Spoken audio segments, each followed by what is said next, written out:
Bismillahirrahmanirrahim. Assalamualaikum warahmatullahi wabarakatuh. Innal hamdalillah nahmaduhu wa nasta'inuhu wa nastaghfiruhu wa natubu ilaihi wa na'udzu billahi min shururi anfusina wa min sayyiati a'malina. May yahdihillahu fala mudilla lahu wa may yudlil fala hadiya lahu. Wa asyhadu an la ilaha illallah wahdahu la syarika lahu wa asyhadu anna Muhammadan abduhu wa rasuluhu la nabiyya ba'dahu. Ya ayyuhalladzina amanu taqullaha haqqa tuqatih wa la tamutunna illa wa antum muslimun. Fa inna asdaqal hadithi kitabullah wa khairal huda huda Muhammadin sallallahu alaihi wasallam wa syarrul umuri muhdatsatuha wa kullu muhdatsatin bid'ah wa kullu bid'atin dhalalah wa kullu dhalalatin finnar. Para hadirin dan hadirat yang dirahmati oleh Allah Subhanahu wa taala, alhamdulillah puji dan syukur kita panjatkan kepada Allah Subhanahu wa taala yang masih memberikan kita kehidupan, kita bisa bangun kembali dari tidur kita. Alhamdulilladzi ahyana ba'da ma amatana, ya. Agar kita bisa melanjutkan peribadatan kita kepada Allah Subhanahu wa taala, masih bisa beristighfar, masih bisa sujud. Semoga segala ibadah kita diterima oleh Allah Subhanahu wa taala. Salawat dan salam tercurahkan selalu kepada junjungan kita Nabi Muhammad sallallahu alaihi wasallam dan juga kepada keluarganya serta seluruh sahabat beliau tanpa terkecuali. Insyaallah mulai kesempatan kali ini kita akan membahas kajian rutin dari sebuah kutayib, kitab kecil karangan dari Al-Imam Nawawi rahimahullahu taala, yaitu Al-Arba'in An-Nawawiyah. Al-Arba'in artinya 40, dan yang maksud dengan Al-Arba'in Nawawiyah adalah kumpulan 42 hadis yang dikumpulkan oleh Al-Imam Nawawi rahimahullahu ta'ala. Yang seluruh hadis-hadis yang dikumpulkan oleh Imam Nawawi ini memenuhi kriteria Jawami'ul Kalim. Jawami'ul Kalim adalah hadis-hadis yang lafalnya sedikit namun kandungannya sangat dalam. Nabi sallallahu alaihi wasallam mengatakan, "Utitu Jawami'ul Kalim." Aku diberikan oleh Allah Jawami'ul Kalim. Itu hadis-hadis yang lafalnya sedikit tapi kandungannya sangat banyak. Yang pertama mengumpulkan ini atau yang terkenal mengumpulkan hadis-hadis yang Jawami'ul Kalim, di antaranya Abu Amr ibn Salah rahimahullahu taala.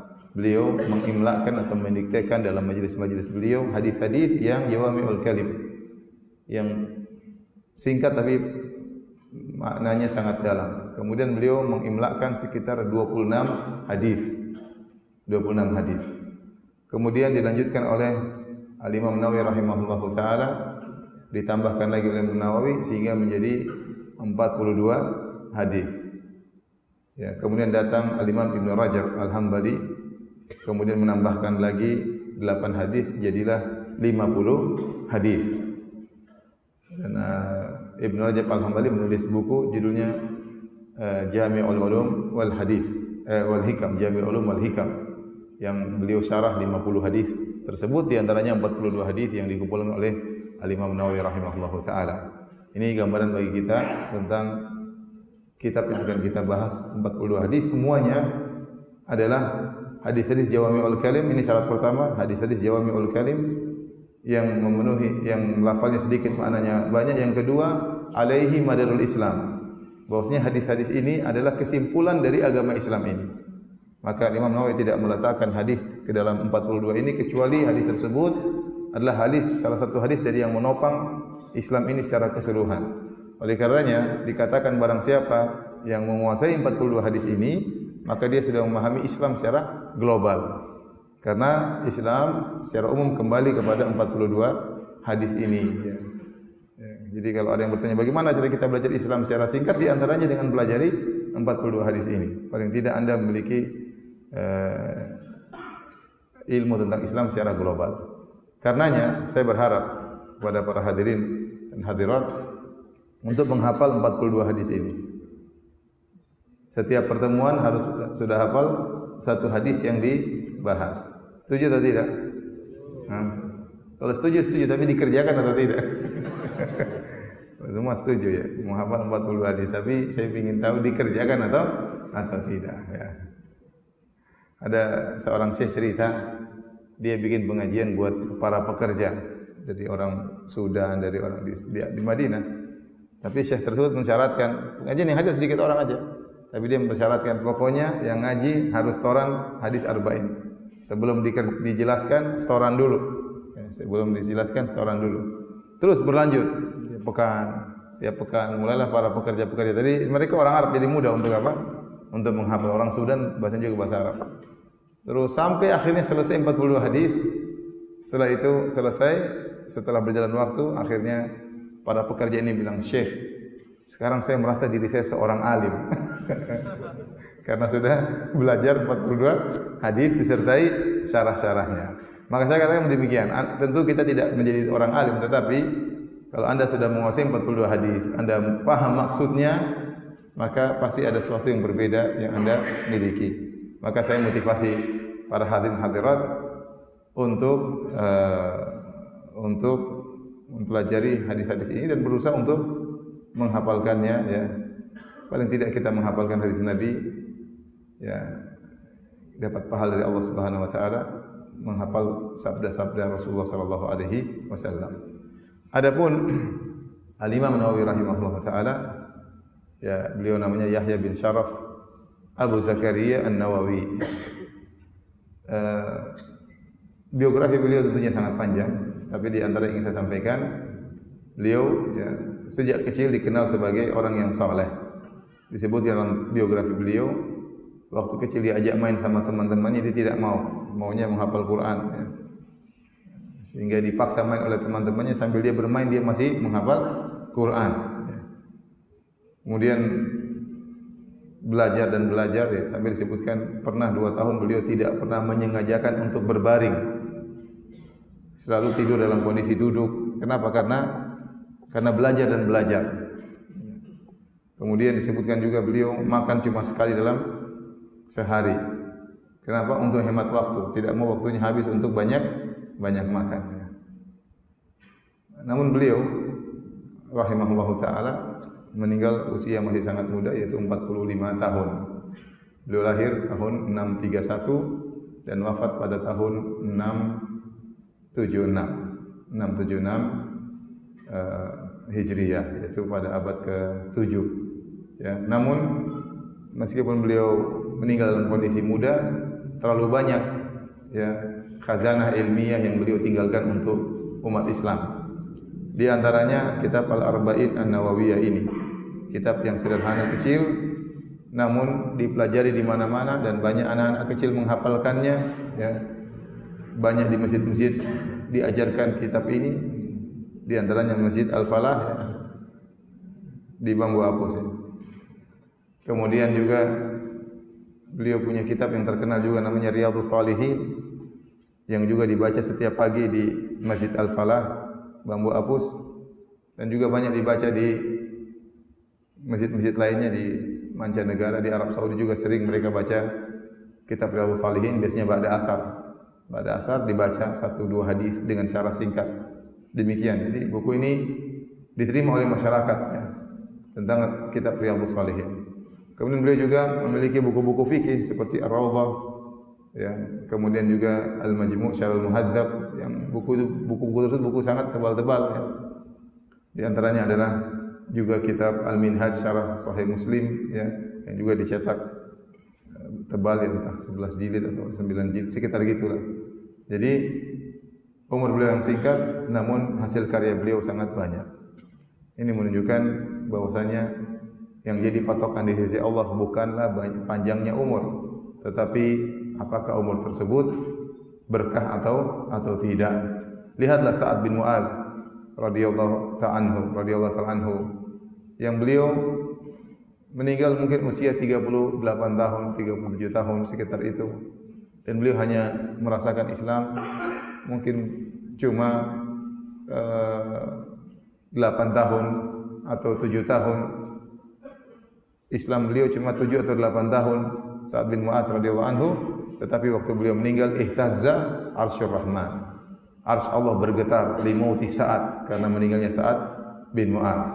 Padahal Islam beliau cuma berapa tahun? 8 tahunan, 7 tahunan, ya. Ini menunjukkan bahwasanya dipatokan adalah berkahnya waktu seorang hamba. Imam Nawawi meninggal usia 45 tahun, tetapi karyanya tidak selesai untuk kita bahas, kita baca ya. Ya, karena begitu dalam ilmu yang beliau tinggalkan buat umat Islam. Hadirin dan hadirat yang dirahmati Allah Subhanahu wa taala, maka pada kesempatan kali ini kita akan membahas hadis-hadis yang disampaikan oleh Imam Nawawi rahimahullahu taala. Dan pada kesempatan pagi ini kita akan menyampaikan hadis yang nomor 1, yaitu hadis an-niyyah, ya, hadisun niyyah. Hadis tersebut diriwayatkan oleh Al-Imam Al-Bukhari dan merupakan hadis pertama dalam Sahih Al-Bukhari, dan juga diriwayatkan oleh Imam Muslim dalam Sahihnya. Saya bacakan hadisnya. An Amiril Mukminin Abi Hafs Umar bin Khattab radhiyallahu taala anhu. Dari Amirul Mukminin Umar bin Khattab radhiyallahu anhu, kunyah beliau adalah Abu Hafs. Qala sami'tu Rasulullah sallallahu alaihi wasallam yaqul, aku mendengar Rasulullah sallallahu alaihi wasallam bersabda, innamal a'malu binniyat, sesungguhnya amalan tergantung niat. Wa innamal likulli imri'in ma nawa, dan masing-masing itu tergantung apa yang dia niatkan. Faman kanat hijratu ila Allahi wa rasulih, barang siapa hijrahnya karena Allah dan Rasulnya, fa hijratu ila Allahi wa rasulih, maka hijrahnya karena Allah dan Rasulnya. Faman kanat hijratuhu lidunya yusibuha, barang siapa yang hijrahnya karena dunia yang ingin dia raih, aw imra'atin yankihuha, atau karena seorang wanita yang ingin dia nikahi, fa hijratu ila ma hajara ilaih, maka hijrahnya itu sesuai dengan apa yang dia niatkan. Rawahu Imam al-Muhadditsin. Hadis ini diriwayatkan oleh dua imamnya para ahlu hadis. Imamnya para ahlul hadis yaitu Abu Abdullah Muhammad bin Ismail bin Ibrahim bin Al-Mughirah bin Bardizbah Al-Bukhari, dan yang satunya wa Abul Husain Muslim bin Al-Hajjaj bin Muslim Al-Qushairi An-Naisaburi radhiyallahu anhuma fi sahihaihima alladaini huma asahul kutub al-musannafah. Maka hadis ini diriwayatkan oleh Al-Imam Al-Bukhari dan Imam Muslim, kitab sahih mereka berdua. Taib, ikhwan dan akhwat yang dirahmati Allah Subhanahu wa taala, maka pada kesempatan kali ini kita akan membahas secara singkat tentang kandungan dari hadis ini, itu hadis innamal a'malu binniyat.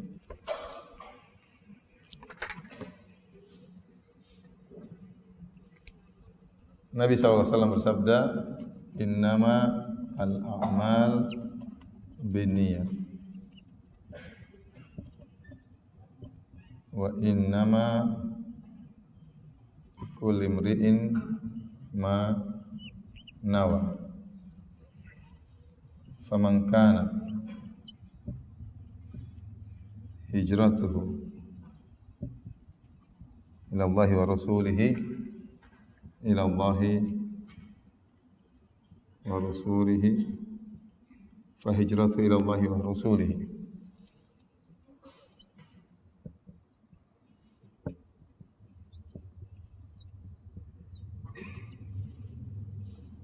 Wa man kanat hijratuhu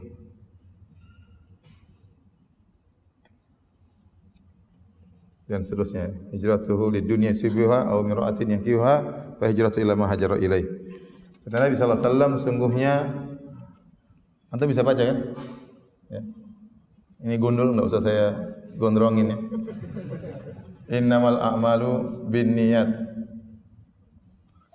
Sungguhnya amalan tergantung daripada niat.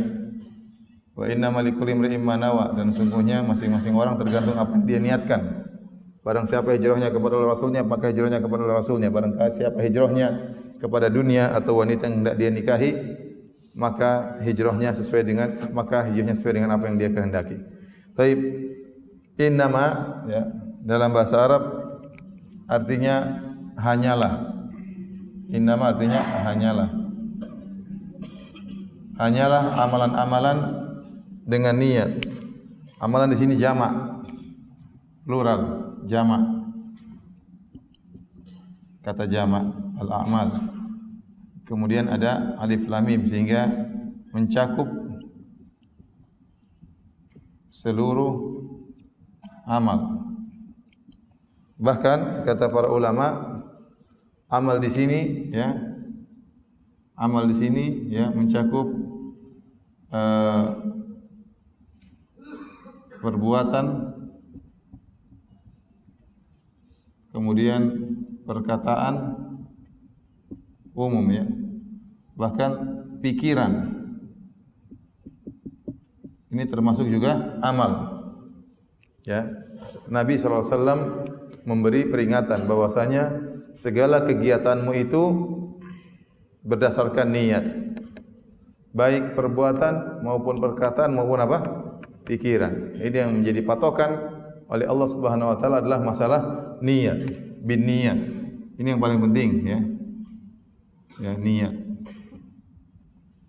Maka seorang tatkala berbuat, berkata dan berfikir hendaknya dia niatkan karena Allah Subhanahu wa taala. Contoh yang paling nyata tentang masalah pikiran ya, seperti yang Allah sebutkan dalam kisah Al-Walid ibn Mughirah. Ya, tatkala dia berfikir bagaimana bisa mencela Al-Qur'an. Kata Allah Subhanahu wa taala, "Innahu fakkara wa qaddar." Sungguhnya dia berfikir dan dia menetapkan apa yang harus dia ucapkan. Faqutila kaifa qaddar. Sungguh celaka bagaimana dia bisa menetapkan hal tersebut. Thumma qutila kaifa qaddar. Thumma nadhar, thumma abasa wa basar, thumma adbar wastakbar. Faqala in hadza illa sihrun yu'thar. Sungguh celaka bagaimana dia bisa memikirkan dan merenungkan tentang Al-Quran dengan perenungan yang buruk. Kemudian dia berpaling dan dia sombong. Setelah dia berfikir lama, kesimpulannya apa? Faqala in hadza illa sihrun yu'thar. Menurut dia Al-Quran itu hanyalah sihir yang dipelajari oleh Muhammad dari orang-orang terdahulu.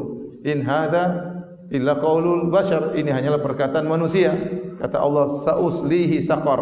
Aku akan masukkan dalam neraka saqar. Wa ma adraka ma saqar. Dan seterusnya. Tahukah engkau apa itu neraka saqar? La tubqi wa la tadhar. Lawahatul lil bashar. Tidak akan meninggalkan apapun, akan membakar tubuh dan seterusnya. Jadi dia berfikir bagaimana mencela Al-Qur'an. Tatkala dia berfikir dengan niat yang buruk untuk mencela Al-Qur'an, maka dia mendapatkan dosa. Kata para ulama di antaranya As-Sun'ani dalam kitabnya Al-Uddah Syarah Umdatul Ahkam, dia mengatakan demikian juga seorang kalau berfikir untuk Islam, untuk umat Islam. Ya, dia berfikir bagaimana dakwah bisa berjalan, bagaimana anak-anak yatim bisa tersantunkan, bagaimana para janda bisa diayomi, ya, baik janda muda maupun janda tua, ya. Bagaimana misalnya umat Islam bisa maju, dia berfikir demi kebaikan, atau dia berfikir secara umum demi kebaikan bagaimana bangsa Indonesia bisa terjaga, bisa aman, dia fikir. Semua yang dipikirkan ini tidak ada sia-sia di sisi Allah Subhanahu wa taala. Ya, orang mungkin tidak lihat apa yang kita pikirkan. Tetapi Allah Maha tahu Anda berfikir ini karena Allah atau bukan. Kalau seorang berfikir karena Allah, maka dia dapat pahala. Hanya berfikir saja, maka tidak ada yang sia-sia. Ya, tidak ada yang sia-sia. Makanya kata Allah Subhanahu wa taala, "Wa may ya'mal mithqala dzarratin khairan yarah." Barang siapa melakukan kebaikan meskipun sebesar dzarrah, dia pasti akan melihat apa? Hasilnya. Maka seorang jangan buang-buang waktu, berfikir yang baik. Ya. Apalagi kalau dia berkata karena Allah Subhanahu wa taala. Orang berkata karena riya. Ngomongnya kayaknya indah, tapi niatnya bukan karena Allah Subhanahu wa taala. Niatnya supaya dipuji, supaya disanjung, ya, supaya dielu-elukan, niatnya ya, sudah Allah Maha tahu meskipun ucapannya baik, apalagi perbuatan. Semua perbuatan tergantung niatnya. Nabi SAW berkata, contoh senyum sederhana, senyum.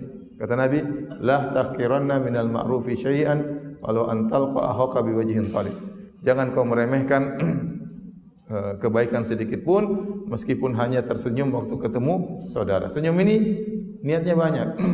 Ada niatnya baik ya, karena menghormati saudara. Ada senyum tapi senyumnya niatnya ngejek ya.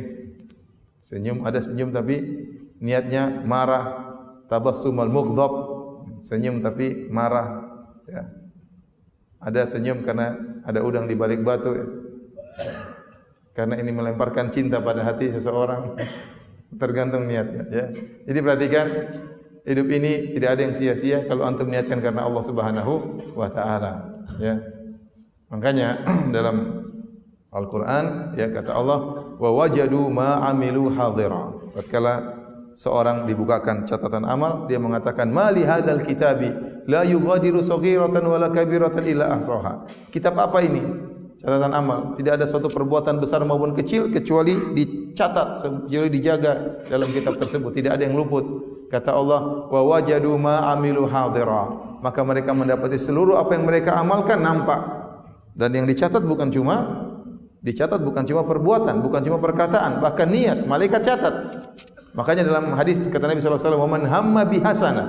Barang siapa yang punya niat baik, satu niat baik, walam ya'malha, dan dia tidak mengerjakannya, kutiba lahu hasanah wahidah, maka malaikat catat sebagai satu kebaikan. Jadi yang dicatat dalam catatan amal bukan cuma perkataan, bukan cuma perbuatan. Anda punya niat baik pun akan apa? Dicatat. Maka tidak ada ruginya Anda punya niat-niat yang baik. Maka ini yang pertama adalah amal di sini umum, ya. Amal di sini maksudnya apa? Umum, ya, mencakup perkataan, perbuatan dan pikiran. Taib. Kata Nabi sallallahu alaihi wasallam, innamal a'malu binniyat. Amalan tergantung niat-niat. Tatkala Nabi mendatangkan jamak niat, berarti niat itu macam-macam. Satu amal itu bisa berbagai macam niat, ya. Satu amal itu bisa berbagai macam niat. Seorang menyumbang, ada niatnya karena Allah, ada karena niatnya riya, ingin dipuji, ya. Berbagai macam niat. Maka seorang harus ingat bahwasanya yang amal yang dianggap oleh Allah jika niatnya karena apa? Karena Allah Subhanahu wa taala. Kemudian Nabi mengingatkan kembali, wa innamal likulli imrin ma nawa. Dan hanyalah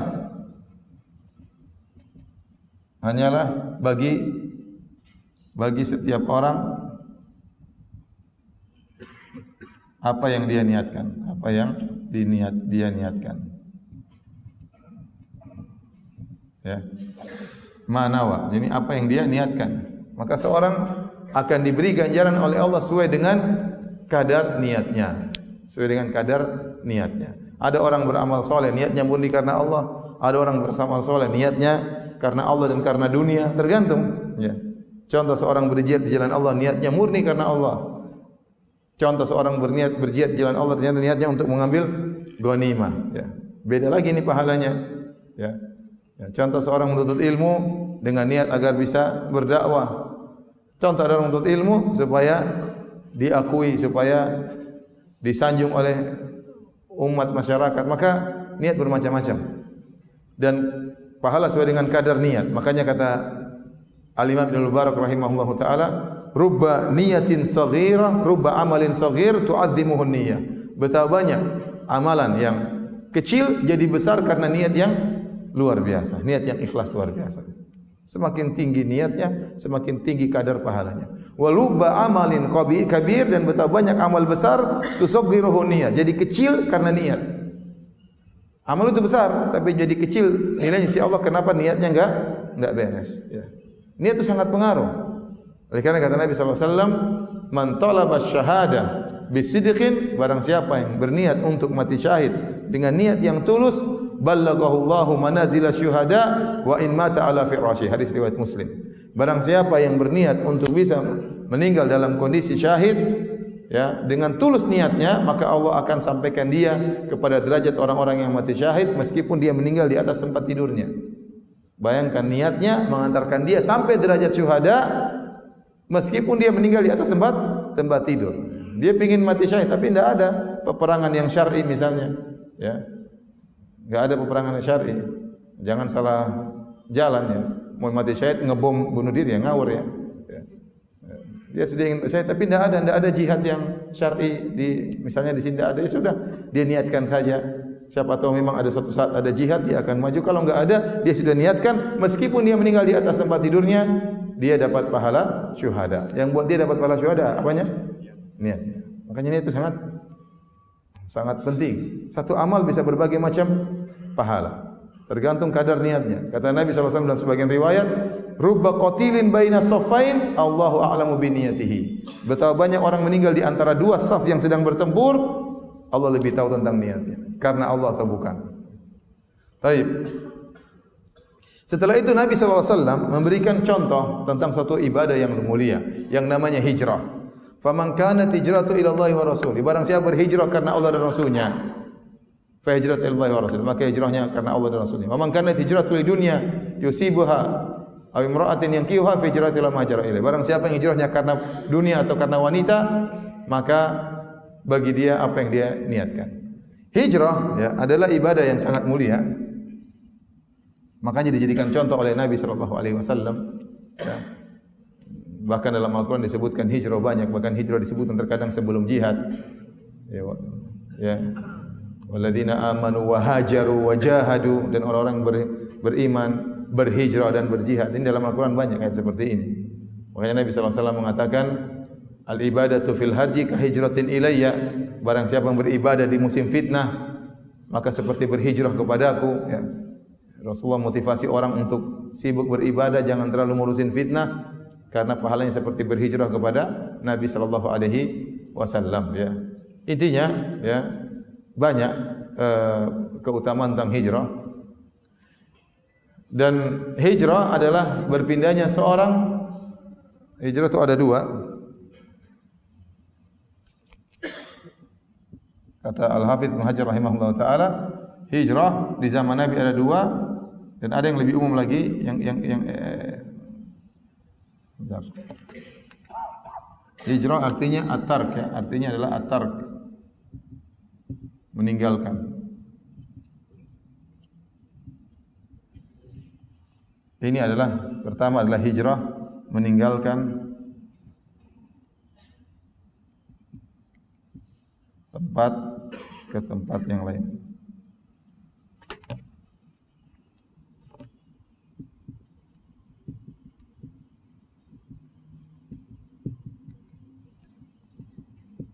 Kedua, meninggalkan amalan yang buruk.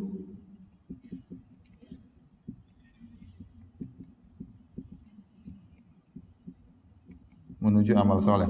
Meninggalkan tempat ke tempat yang lain. Ini di zaman Nabi SAW ada dua, yaitu dari darul khauf ila darul aman.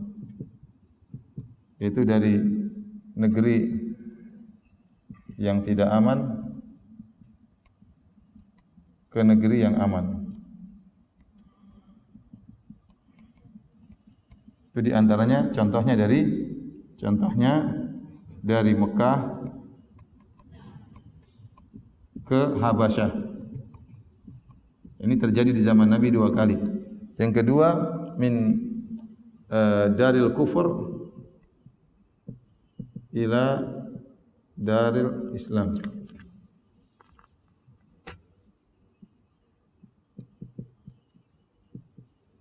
Dari negeri kafir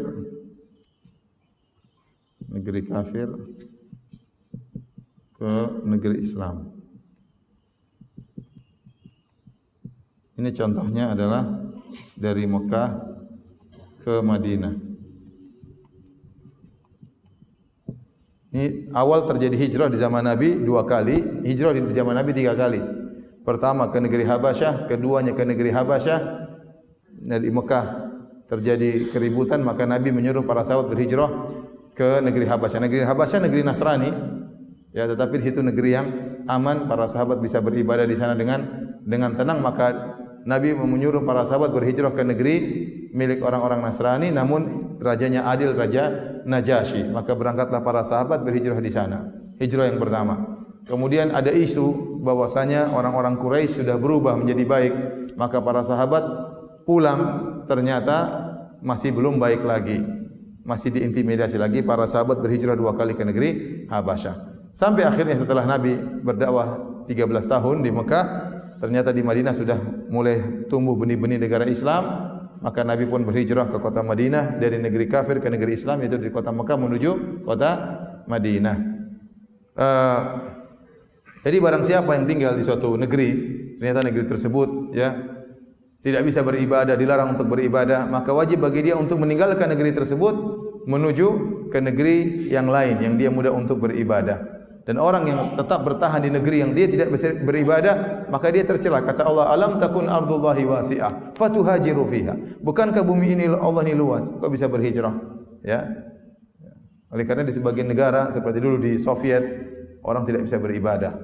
Orang yang punya ketahuan dalam rumah Al-Quran dibunuh, orang yang baca Quran ditangkepin, ya.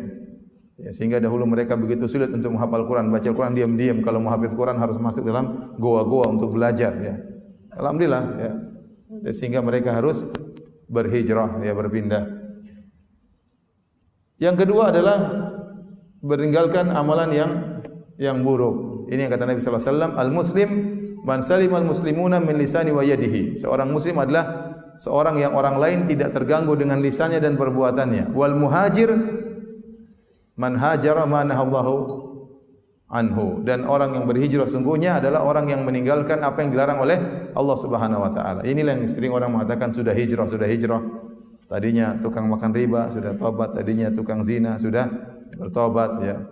Ini namanya orang yang sudah berhijrah. Gaya hidup dia berubah, maksiat yang dia kerjakan dia tinggalkan karena Allah Subhanahu wa taala. Itu namanya hijrah. Dan hijrah ini ibadah yang mulia. Makanya dijadikan contoh oleh Nabi bahwasanya hijrah ibadah yang mulia tersebut ternyata ada dua kemungkinan. Kemungkinan pertama hijrahnya karena Allah, kemungkinan kedua hijrahnya karena dunia. Ini sebagai penerapan dari awal hadis.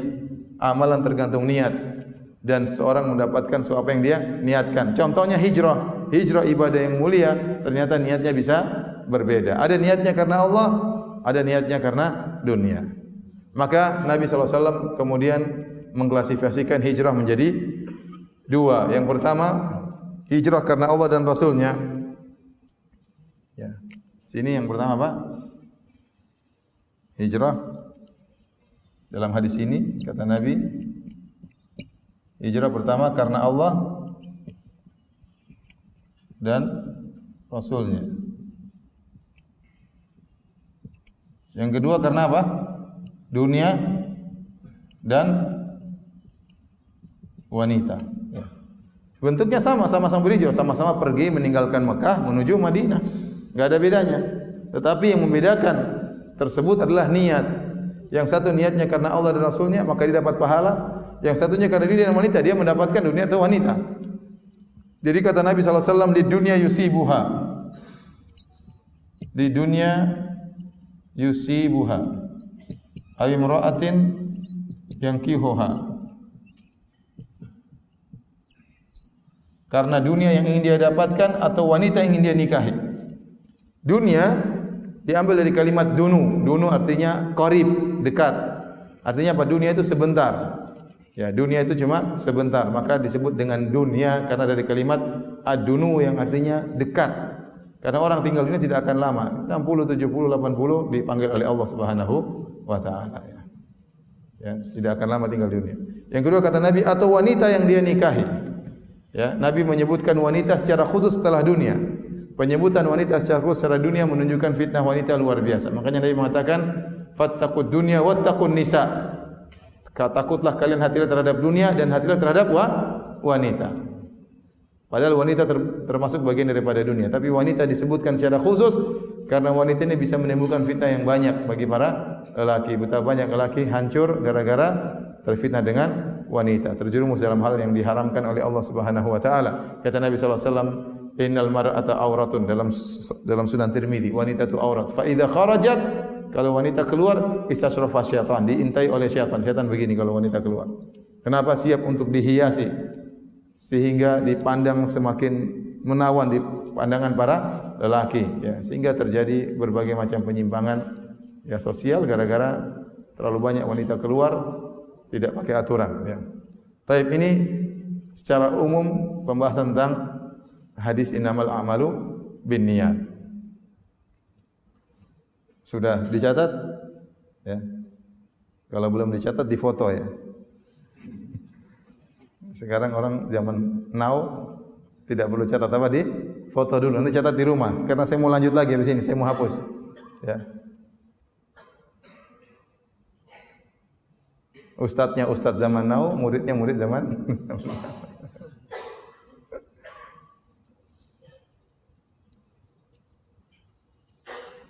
Sudah?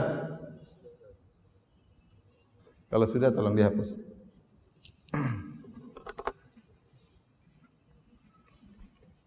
Tunggu sebentar mungkin. Sudah ya? Belum, sudah terlanjur dihapus. Nanti di-sharing sama yang lain, sudah hapus ya. Nanti dikirim sama yang lain.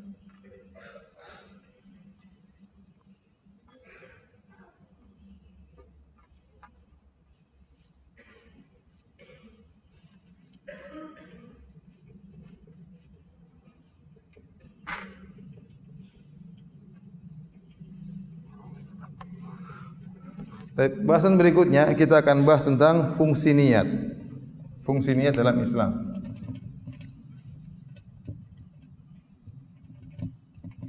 Dalam amalan. Fungsi niat secara umum kata para ulama adalah litamyiz. Litamyiz.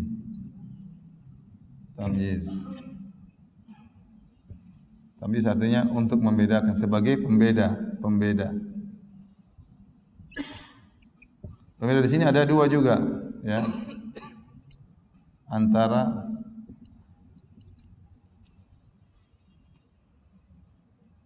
amalan dengan amal yang lain, antara amal dengan amal yang lain.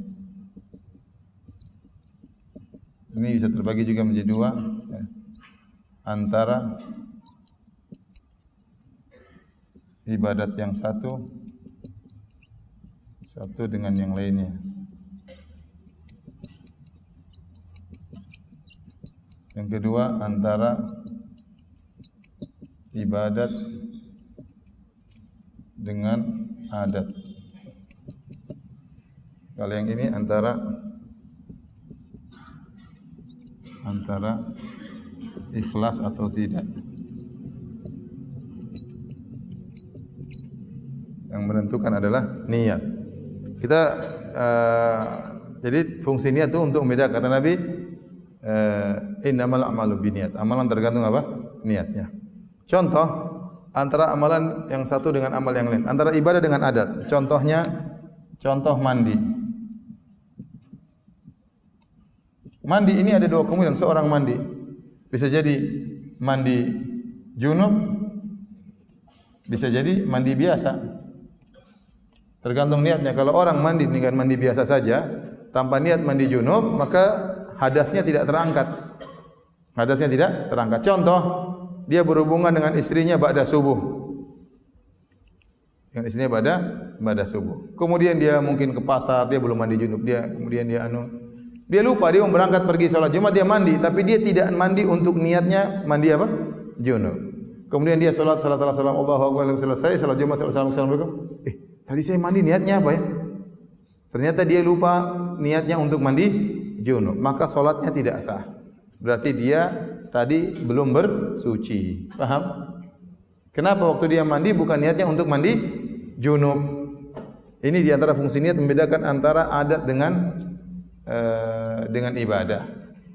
Contoh, seorang bisa jadi tadi makan dari pagi sampai siang enggak makan. Mungkin tidak ada makanan, ya. Mungkin istri belum masak, ya. Dia tidak dapat pahala. Tetapi kalau dia niatkan dari pagi tadi, niatnya puasa, maka dapat pahala atau tidak? Dapat pahala. Contohnya apa? Puasa. Bisa jadi karena ibadah, bisa jadi karena tidak ada makanan.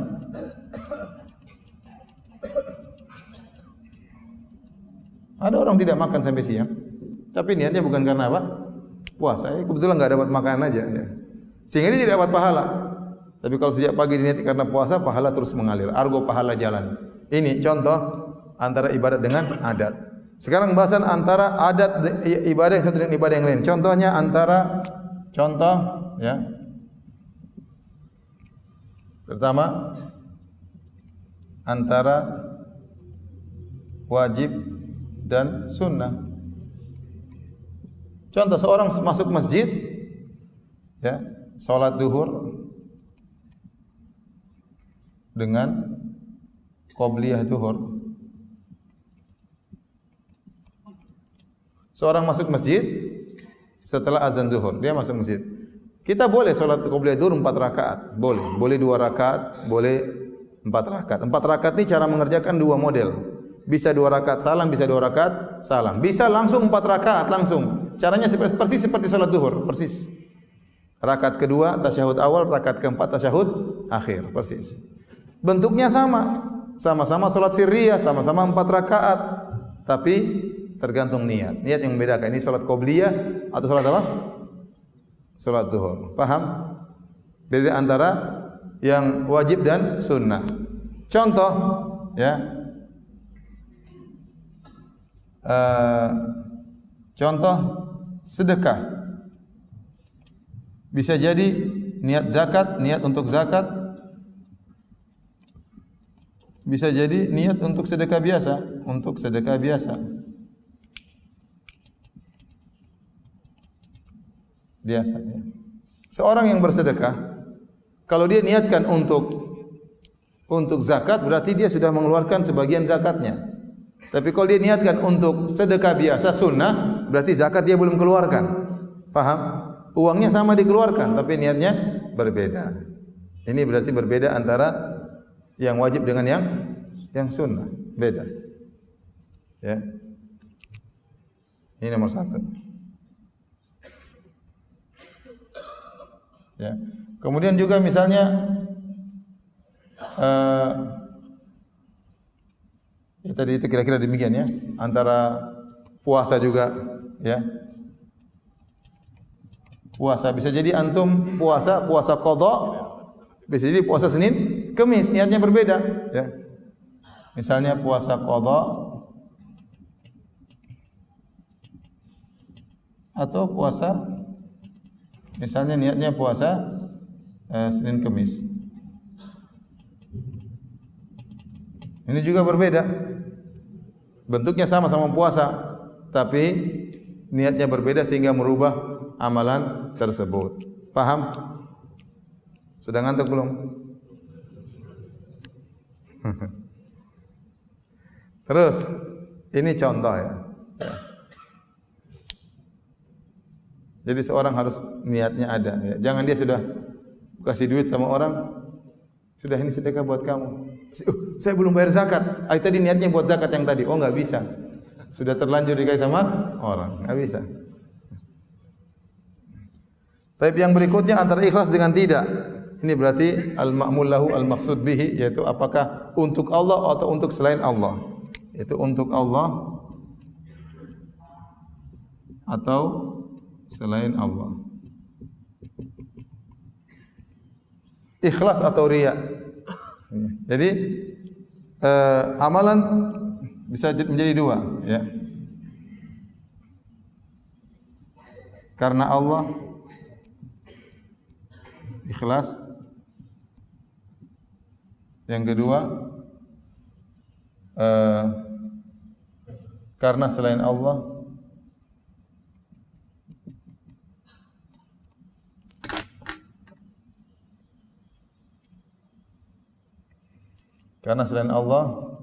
ini juga terbagi menjadi 2. Karena dunia,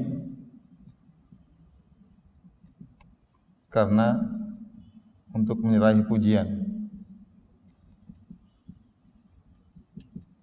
Dalam kurung riya dan sum'ah. Ingin dilihat atau ingin didengar. Ya.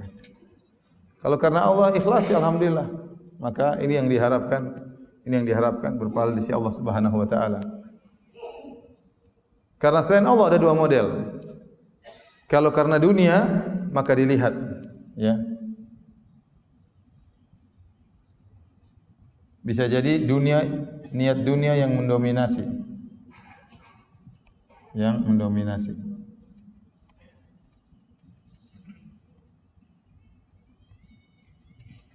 Maka ini tidak ada pahalanya.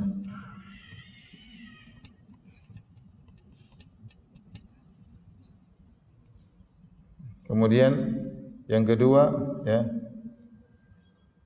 niat akhirat yang mendominasi.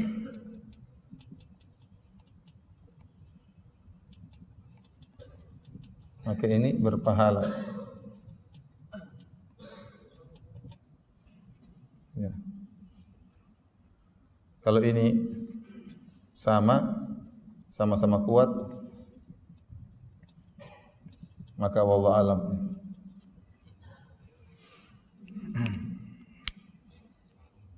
Taib. Adapun seorang contoh dunia tadi, seorang misalnya dia berdakwah, tetapi niatnya juga ya untuk dapat masukan misalnya. Ini contoh. Contoh seorang menjadi imam, tapi niatnya untuk dapat gaji. Ini ada niat akhirat dicampur dengan niat apa? Dunia. Ya. Contoh seorang berjihad, niatnya dapat ghanimah. Dia ada niatnya karena Allah, tapi sekaligus dapat apa? Atas rampasan perang. Maka ini tergantung kondisi dia. Kalau ternyata niat akhirat yang mendominasi, maka tidak jadi masalah. Tapi kalau niat dunia yang mendominasi, maka dia tidak dapat pahala. Ya. Taib. Adapun karena untuk meraih pujian atau riya dan sum'ah, maka ini langsung gugur pahalanya. Gugur pahalanya. Meskipun riyanya hanya 1%. Kapan dia niatnya karena Allah, tercampur ingin dipuji, meskipun hanya ingin sedikit dipuji, langsung gugur pahalanya. Jadi dibedakan antara niat dunia dengan niat untuk dipuji. Kalau niat dunia masih ada perincian. Tapi kalau niatnya karena ingin dipuji, langsung pahalanya gugur. Makanya bahaya, masalah riya ini sangat berbahaya.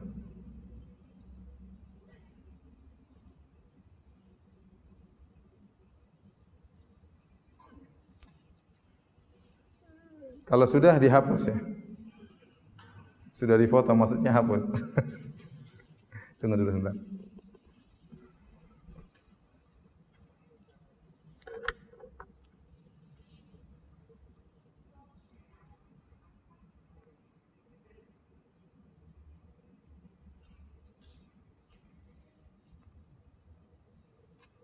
Sabar ya, sedikit lagi ya, selesai. Mau sarapan antum kah? Saya juga mau sarapan, bukan cuma antum aja.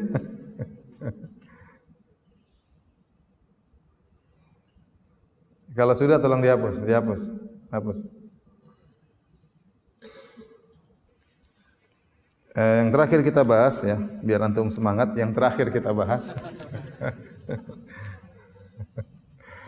hukum amal soleh tercampur riya.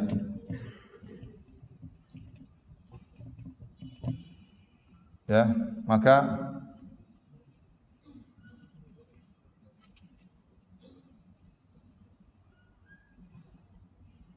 jika tercampur riya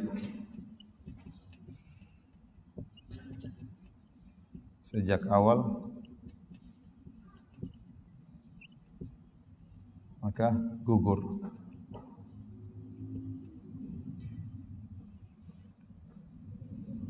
Jika tercampur riya di tengah-tengah, jika riyanya muncul belakangan setelah selesai beramal.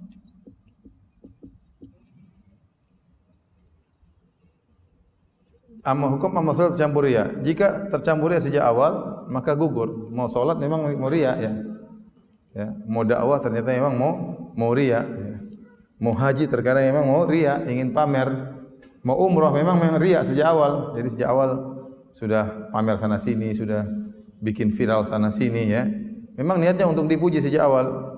Maka langsung amalnya apa? Gugur, tidak diterima. Sebesar apapun amal tersebut. Kata Nabi sallallahu alaihi wasallam, kata Nabi, Allah berfirman dalam hadis qudsi, "Ana aghna syuraka ani syirik."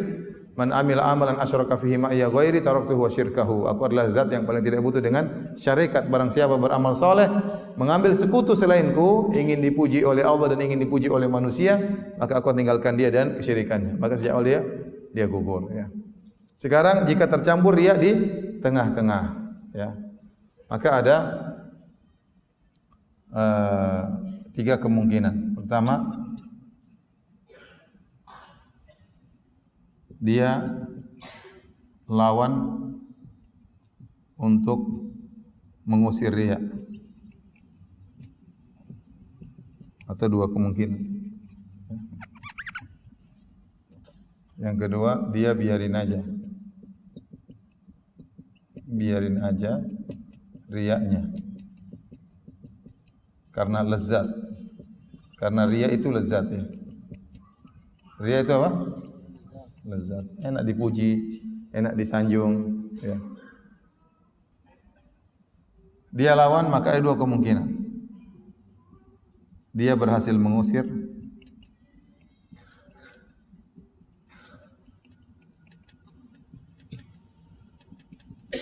yang kedua, dia tidak berhasil. Taib.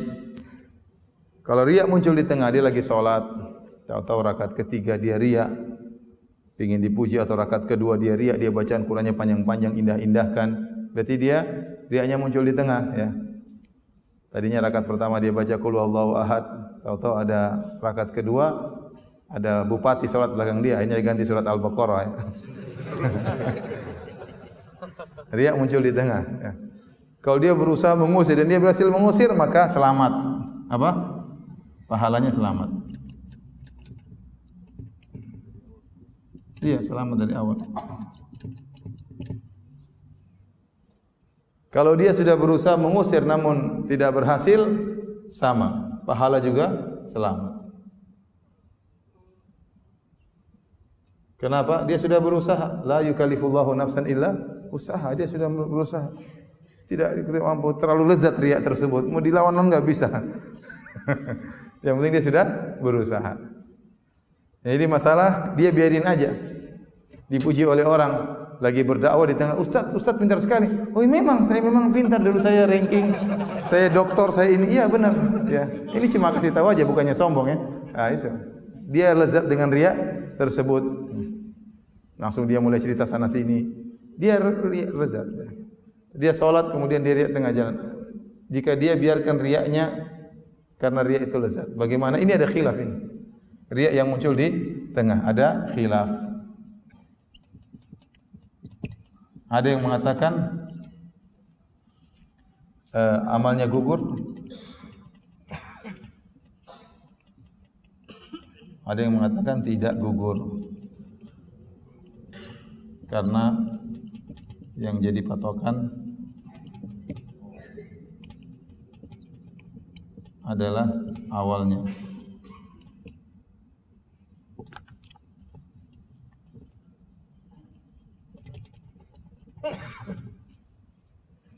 Wallahu a'lam bishawab. Mudah-mudahan pendapat ini yang lebih kuat ya. Yang penting apa? Awalnya apa? Ikhlas. Tapi secara kaidah kurang kuat. Lebih kuat amalnya apa? Gugur. Betapa banyak orang ikhlas di awal, di tengah dia berubah.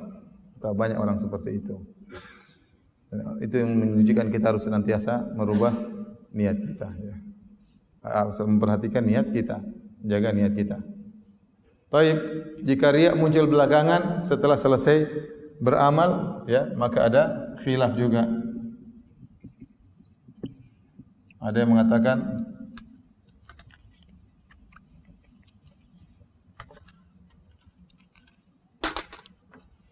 ada khilaf ya. Ada yang mengatakan amalnya gugur. Ini pendapat Ibnu Qayyim.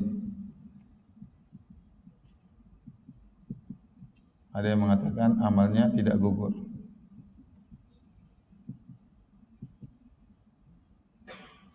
Karena sudah selesai. Riya yang muncul belakangan yang muncul belakangan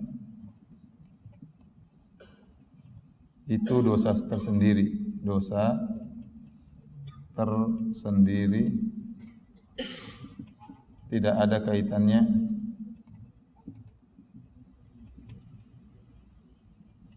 dengan amalan tersebut.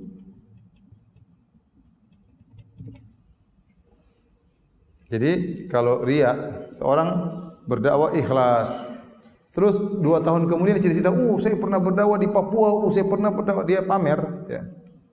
Dia pamernya belakangan tapi. Nah, apakah pahala dia berdakwah dulu gugur gara-gara riya 2 tahun setelahnya? Ada orang umrah atau haji, sama dia ikhlas waktu haji, nangis ingin diampuni dosa, tapi setelah itu cerita, saya sudah haji 2 kali. Saya haji, saya tiap tahun, alhamdulillah saya diberi kemudahan untuk haji. Alhamdulillah, tapi riya ya. Maka dia riyanya 2 tahun berikutnya. Nah, apakah haji dan umrahnya masih diterima? Maka ada khilaf. Menurut Ibnu Qayyim, apa yang dia riakan semuanya gugur. Karena riya bisa membatalkan apa? Pahala. Ya. Adapun sebagian ulama mengatakan tidak. Dia riya itu dosa tersendiri. Amal yang lalu sudah lewat, riyanya dosa tersendiri. Saya lebih condong pada pendapat ini. Bahwasanya kalau dia riya belakangan itu dosa tersendiri, tidak ada kaitannya dengan amal yang sudah lewat. Paham? Paham tidak? Udah lapar kah? Tayyib, ini sekarang jadi pertanyaan lagi.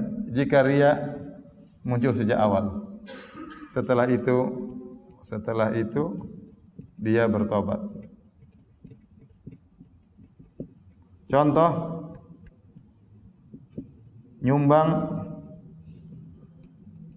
1 miliar buat masjid supaya dipuji. Setelah ngaji, ikut pengajian, dia taubat. Pahalanya gimana? Waduh, ternyata saya dulu nyumbang 1 miliar karena ingin dipuji. Waduh, sekarang saya taubat, saya baru ikut pengajian. Ya Allah, kembalikanlah pahala 1 miliarku. Udah terlanjur riya, gimana? Dia ingat betul waktu dia nyumbang 1 miliar itu ingin riya, makanya dia share, dia sebutkan, dia foto-foto, dia pajang sana sini, ya, tulis mungkin masjid namanya, ya, Masjid Firanda misalnya. Ya. Semua orang, biar orang tahu ini saya yang bangun. Memang dia riya, memang dia tahu dia riya. Setelah itu dia sadar belakangan, lah, bagaimana nasib pahalanya ini? Bagaimana nasibnya? Maka ini ada khilaf. Yang pertama, ya sudah, selesai. Hilang pahalanya. Karena amalnya bukan amal soleh. Dan ini pendapat Ibnu Qayyim. Ibnu Qayyim kenceng masalah gini-gini. Rahimahullahu ta'ala. Pendapat yang kedua, ya, kalau taubat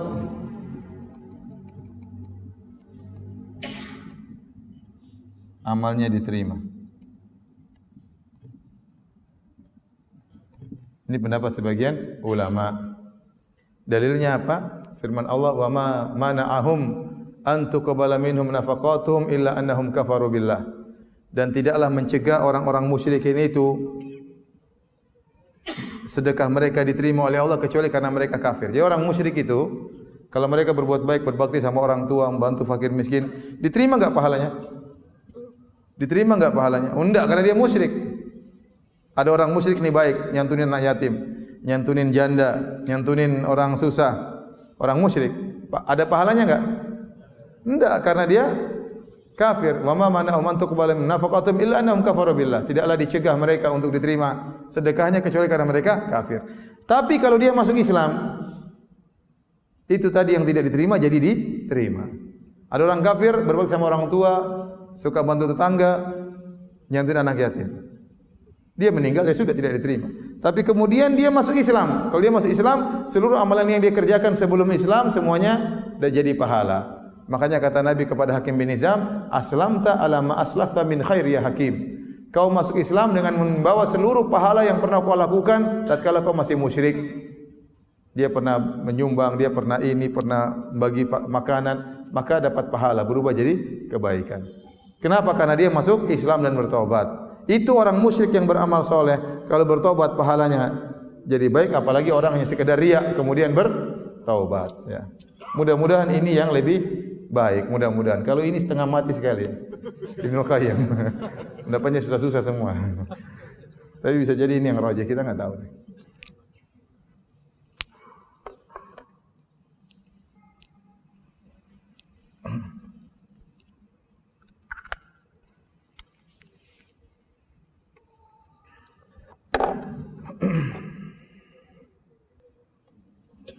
Taib. Inilah yang bisa saya sampaikan tentang hadis yang pertama, nama amalu binniyat. Mengingatkan kita agar kita benar-benar ikhlas dalam beribadah. Percuma ibadah kita banyak, sumbangan kita banyak, dihormati sama orang banyak, ya. Waktu banyak terbuang tapi ternyata kita tidak ikhlas. Maka ibadah kita akan hilang sia-sia, tidak ada manfaatnya di sisi Allah untuk kita pada hari kiamat kelak. Demikian saja. Tidak usah tanya jawab ya. Ada? Enggak usah lah. Satu aja biar Pak Heban aja. Jawab tanya Pak. Oke. Ini pertanyaan lewat WhatsApp. Pertanyaan zaman now.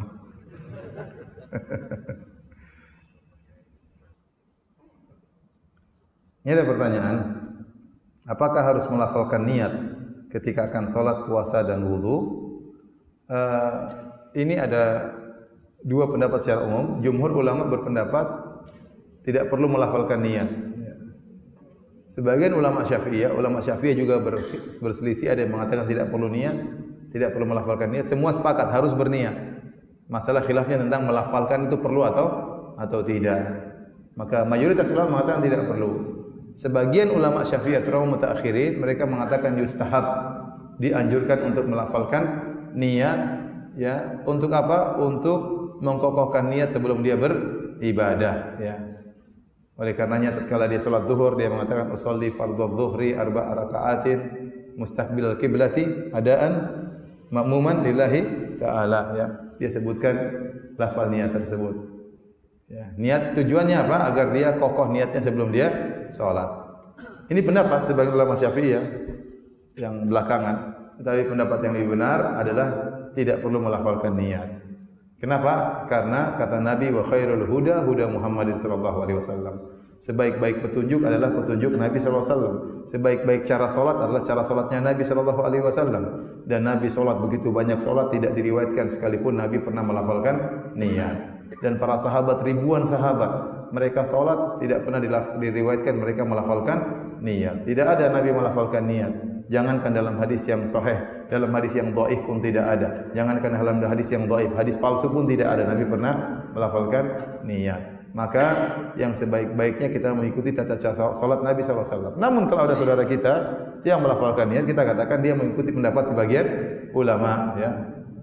Namun saya ingatkan bagi saudara-saudara kita dari mazhab Syafi'iyah yang melafalkan niat, Syafi'iyah juga ada dua pendapat, ya. Saat ada yang mengatakan tidak perlu, ada yang mengatakan perlu. Perlu dia ingat, kalau dia melafalkan niat, maka dia tidak perlu keras-keras. Ya, tidak perlu keras-keras karena tujuan dia melafalkan niat itu bukan untuk kasih tahu temannya, bukan. Dan juga bukan untuk kasih tahu Allah, bukan. Karena Allah sudah tahu, tidak perlu dia lafalkan, Allah tahu isi hatinya. Tetapi tujuannya adalah untuk dirinya. Sehingga waktu dia melafalkan niat adalah supaya dia tahu ini salat apa, saya statusnya sebagai apa. Maka tidak perlu keras-keras. Usolli fardhu dhuhri, enggak perlu. Tetangganya bilang saya juga sudah tahu, sama saya juga salat zuhur. Tetapi kalau dia ingin melafalkan niat sebagai mazhab Syafi'i dengan pelan-pelan saja. Sholli fardhu dhuhri. Untuknya mengkokohkan niat dia karena tujuannya untuk dirinya, bukan untuk kasih tahu tetangganya, bukan untuk kasih tahu Allah. Allah sudah tahu. Tetangganya pun sudah tahu kita salat zuhur, enggak usah bilang-bilang. Saya sudah tahu juga 4 rakaat. Saya sudah tahu juga jadi makmum. Ente itu makmum bukan imam. Enggak perlu kasih tahu saya. Ya. Oleh karenanya, tatkala seorang melafalkan niat sebagaimana pendapat ulama Syafi'iyah mutaakhirin, maka cukup disirkan. Pelan aja. Shalli fardhu dhuhri 4 rakaat mustaqbilal qiblati adaan ma'muman ta'ala. Ya. Tetapi yang benar tidak perlu. Karena Nabi sallallahu alaihi wasallam salat tidak melafalkan niat. Para sahabat, ribuan sahabat tidak melafalkan niat. Orang-orang Arab Badui yang masuk Islam, mereka salat juga tidak pakai melafalkan niat. Jangan ada yang bilang para sahabat kan sudah alim, kita kan orang awam. Orang Arab Badui juga yang baru masuk Islam tidak pakai lafalkan apa? Niat, ya, tidak pakai melafalkan niat. Jadi yang terbaik adalah wa khairul huda huda Muhammad, sebaik petunjuk Nabi sallallahu alaihi wasallam. Sebaik tata cara salat adalah salatnya Nabi sallallahu alaihi wasallam. Nabi tidak melafalkan niat. Yang kita khawatirkan juga sebagian orang karena berlebih-lebihan dalam ini sehingga akhirnya terjerumus dalam was-was. Ya. Shalli fardhu, ulang lagi. Kurang pas. Lisannya tidak sesuai dengan hatinya, ulang. Enggak pas, ulang lagi. Shalli fardhu. Begitu imamnya ruku Allahu Akbar langsung pas. Shalli. Jadi saya ingatkan tidak perlu kita ribut masalah ini karena ini pendapat ulama Syafi'iyah mutaakhirin. Silakan melafalkan niat yang ingin melafalkan niat, tapi tadi jangan dikeraskan dan jangan sampai terjerumus dalam apa? Was-was. Ya. Hanya sekedar mengkokohkan sedikit selesai. Ya. Baik, itu saja kajian kita. Insyaallah kita lanjutkan pada kapan lagi? Tunggu aja pengumuman ya. Hadis yang kedua ya. Kurang lebihnya saya mohon maaf. Subhanakallah bihamdik asyhadu an la ilaha illa anta astaghfiruka wa atubu ilaik. Assalamualaikum warahmatullahi wabarakatuh. Sudah syuruk.